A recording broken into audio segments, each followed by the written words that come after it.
Sir ఇక్కడ location బాగుందండి. రమాదేవి గారు రావాలి. మీ పెద్దవాళ్ళే ఉండాలండి.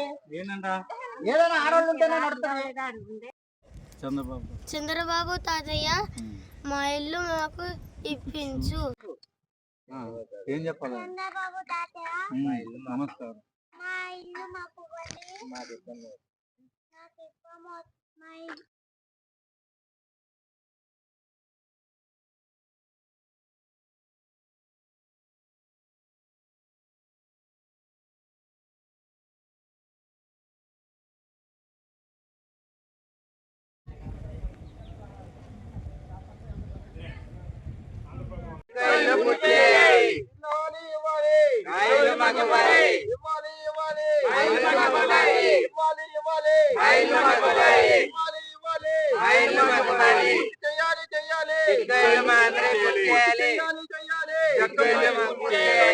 కన్నీటి బాధలు వినాలి.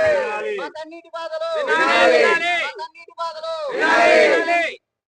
పాడైపోతున్న జక్కంపూడి ఇల్లు, పాడైపోతున్న జక్కంపూడి ఇల్లు, పాడైపోతున్న జక్కంపూడి ఇల్లు, పాడైపోతున్న జక్కంపూడి ఇల్లు, పాడైపోతున్న జక్కంపూడి ఇల్లు.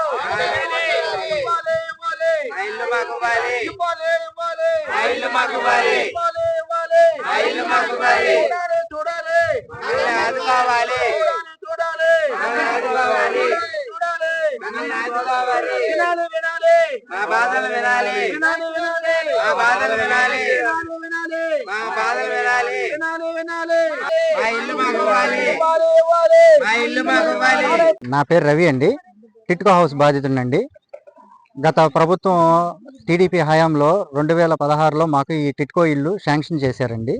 ఆ శాంక్షన్ చేస్తే అవి తాళాలు ఇచ్చే టయానికి మాకేంటంటే 4 నెలలకి 25,000 రూపాయల చొప్పున ఈఎంఐ కట్టుకున్నట్టుగా కట్టుకోండి, ఆ తర్వాత మీకు తాళాలు ఇచ్చేస్తామన్నారు. అట్లాగే 25,000 కట్టిన వాళ్ళు ఉన్నారు, 50,000 కట్టిన వాళ్ళు ఉన్నారు, 1,00,000 రూపాయలు కూడా కట్టిన వాళ్ళు ఉన్నారండి. అట్లా కట్టిన తర్వాత ఎలక్షన్ కోడ్ వచ్చిందని చెప్పి ఆ టిట్కో ఇల్లు ఆపేశారండి. ఆపేసిన తర్వాత వైఎస్ఆర్ గవర్నమెంట్ వచ్చిందండి. వైఎస్ఆర్ గవర్నమెంట్ వచ్చిన తర్వాత గవర్నమెంట్ దగ్గర డబ్బులు లేవని చెప్పి మీకు పట్టాలన్నీ ఇస్తే మేము బ్యాంకులో లోన్ ఇప్పిస్తాం మీకు అని చెప్పి 3,65,000 లోన్ ఇప్పించారండి. ఆ లోను మాకు ఈఎంఐ ద్వారా మాకు ఇంతని కట్టాలి, అది కూడా ఇంట్రెస్ట్, ఓన్లీ ఇంట్రెస్ట్ కట్టుకోమన్నారు. అసలు అనేది ఎప్పుడు తీరుద్దో మాకైతే తెలియదు కానండి. ఇంట్రెస్ట్ 2,660 రూపాయలు కట్టమన్నారండి ఫస్ట్ నెల. అట్లా కట్టిన తర్వాత మళ్ళీ 2వ నెలలో 3,150 రూపాయలు కట్టించారండి. అట్లా పెరిగిపోతుంది కానీ మాది అసలు ఎప్పుడు తీరుతుంది? ఈఎంఐలు 2017 సంవత్సరాలు కట్టమంటే మేము కట్టేటప్పటికి 8,37,092 రూపాయల దాకా ఓన్లీ ఈఎంఐ ఇంట్రెస్ట్లే కడుతున్నామండి. అసలు ఎప్పుడు తీరుద్దండి? మాకు ఈ ప్రభుత్వం మాకు ఊరకే ఇచ్చిందన్నారు, రూపాయికే ఇస్తానన్నారు ఇల్లు, అయినా కానీ ఏమీ లేదు. ఇప్పుడు మేము ఇవన్నీ తీర్చుకునేటప్పటికి 17 లక్షల దాకా అవుతుందండి. మాకు ఇంకా ప్రభుత్వం ఊరికే ఇచ్చింది ఏముందండి? ఇప్పటికీ ఈ స్టార్ట్ చేసి 10 ఏళ్ళు అవుతున్నాయండి. ఇంతవరకు చెదలు బట్టి, బూజు బట్టి, చెట్లు పాదులు పాకిపోయి ఇట్లా పాడైపోయి ఉంటే కింద మట్టి అంతా తవ్వేసేసి ఆ బిల్డింగ్లు పడిపోయే స్థితిలో ఉన్నాయండి. ఇప్పుడు 10 ఏళ్ళు కాకపోతే 25 ఏళ్ళకి ఇస్తానంటే మాకు దేనికి ఉపయోగం అండి? సగం పాడైపోయిన తర్వాత ఇల్లు ఇస్తే మేము ఆ ఇళ్లలో ఎట్టా ఉండాలి? ఓన్లీ దేని లేదు, కరెంటు, వాటరు, డ్రైనేజీలు, ఆ 3 పనుల్లో ఆగిపోయిందండి. రోడ్లు, ఈ 4 పనుల్లో ఆగిపోయిందండి. మా ఇల్లు మాకు ఇవ్వాలని చెప్పి మేము ప్రభుత్వాన్ని సవినయంగా కోరుకుంటున్నామండి.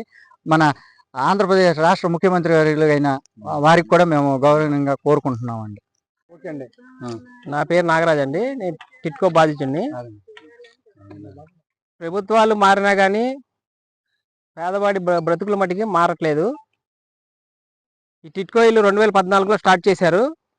2017లో మేము డబ్బులు కట్టాము, 50,000 కట్టాము. ఇంతవరకు మాకు ఇల్లు ఇవ్వలేదు.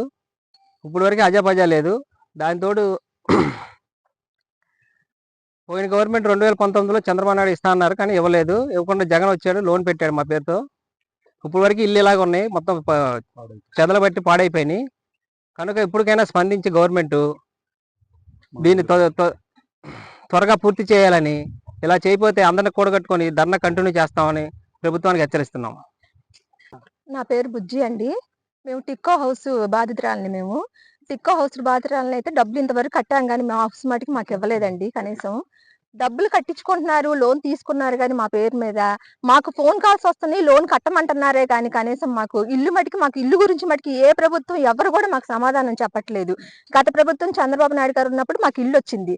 ఆ ప్రభుత్వం వచ్చిన తర్వాత మాకు ఇల్లు ఇస్తాము సంక్రాంతి పండగ అని చెప్పారు. ఆ టైంలో మాకు ఇవ్వలేదు. తర్వాత ఎలక్షన్ కోడ్ వచ్చింది, తర్వాత ఆపేశారు. తర్వాత వైఎస్ఆర్ ప్రభుత్వం వచ్చింది. ఆ టైంలో కూడా మమ్మల్ని ఎవరు అసలు ఆదుకోలేదు. కనీసం ఇల్లు గురించి కూడా ఎవరు ఆ గోడు కూడా పట్టించుకోవట్లేదు. కనీసం ఇప్పుడన్నా చంద్రబాబు నాయుడు గారు వచ్చారు, ఆయన వచ్చిన ప్రభుత్వంలో మాకు ఇల్లు వచ్చింది. మమ్మల్ని ఎందుకు పట్టించుకోవట్లేదు మీరు? కనీసం మా ఇల్లు చూడండి ఒకసారి. చెదలు పట్టి, పురుగులు పట్టి, అన్ని పాదులు పట్టేసి ఉన్నాయి. పాడైపోయిన బిల్డింగ్ లా ఉన్నాయి అవి.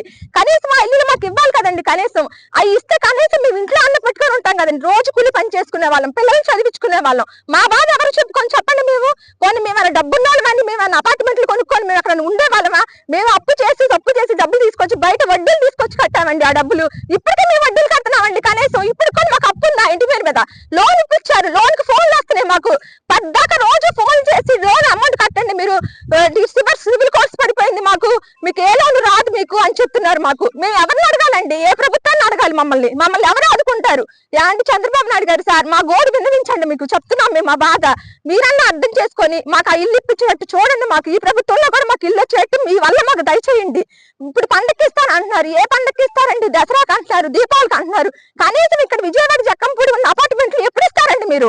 మాకు ఆ విషయం చెప్పండి. కనీసం అలా ఇస్తారని చెప్పండి. అన్ని ఊర్లకు ఇచ్చారు మీరు, మా ఊరికి ఎందుకంటే ఇవ్వట్లేదు? మేము కూలి పని చేసుకునే వాళ్ళం కాబట్టి మేము అప్పులు తీసుకొచ్చి ఇల్లు ఇస్తారనే కదా మేము కట్టుకున్నాం. కనీసం నెలలు ఇంటెద్దులో అన్న కట్టుకోమన్నారు. అదే ఇంటెద్దులోకి ఇంట్లో ఉంటే మేము కట్టుకుంటాం కదండి. మా ఇల్లు మాకు ఇవ్వండి, ఇప్పించండి దయచేసి. మేము ఇది బతి నడుచుకుంటున్నాం తప్ప ఈ ప్రభుత్వం మేము కోరుకునేది అదే. మేము చెప్తున్నాం దయచేసి మా యందు మేము కూలి పని చేసుకునే వాళ్ళం కాబట్టి మేము ఇంటి అద్దెలు బయట కట్టుకోలేకపోతున్నాం. కనీసం మేము పిల్లల ఫీజులు కట్టుకోలేం. మేము ఏ రోజు కూలి డబ్బులు ఆ రోజు కూలి తెచ్చుకునే వాళ్ళం. మేము గత ప్రభుత్వం మాకు ఇల్లు ఇస్తానంది, ఆ ప్రభుత్వం మాకు ఇవ్వలేదు. కనీసం ఈ ప్రభుత్వం వచ్చి సంవత్సరంన్నర అవుతుంది, సంవత్సరంన్నర అయినా కూడా కనీసం ఈ ప్రభుత్వం ఇల్లు గురించి పట్టించుకోవట్లేదు. కనీసం ఇప్పుడన్నా మా గోడు విన్నవించుకొని బయట 5 రూపాయలు వడ్డీ తీసుకొచ్చుకొని మేము ఇప్పుడు కూడా వడ్డీ కట్టుకుంటున్నామండి. ఇప్పుడు కూడా మేము బాకీ ఉంది బయట, ఇప్పుడు మేము కడుకుంటున్నాం. ఇప్పుడన్నా దయచేసి మా ఇల్లు మాకు ఇస్తే మేము మా మొరని మా బాధని చంద్రబాబు నాయుడు దండం బట్టి మేము చెప్తున్నాం.